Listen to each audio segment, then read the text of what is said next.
Çöldə yağışlı hava, evdə buz kimi külək. İndi ki gedəcəksən, götür, bir şəklimi çək. Nə vardısa topladım, cəmi bir xatirədir. Sevinci oldu keçdi. Dumanlı bir şəhərdəyəm, gəlib gedir hər an. Hər addımında gizlənib hüzünlü xatirə. Yağış yağır, əsir yenə gözümdə pəncərə. Hatırlayır gözüm səni sataşsa hər yerə. O fağır xatirədə durub üşüyür.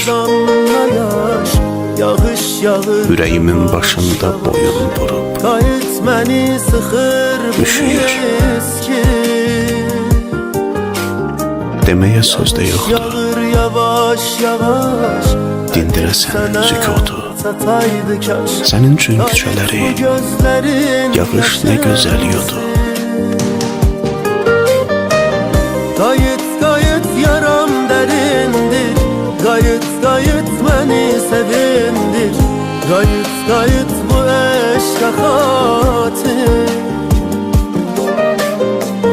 Qayıt qayıt bu qəlbi dindir, qayıt qayıt bu can sənindir. Qayıt qayıt bu eşqə xatir.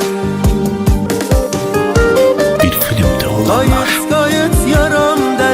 davamını bilirdim. Sən 2 vur 2 idin, cavabını bilirdim. Mən biraz əsəbiydim, sən də biraz dəliydin. Bəlkə dönüb gələsən, şəklimi çəkməliydin.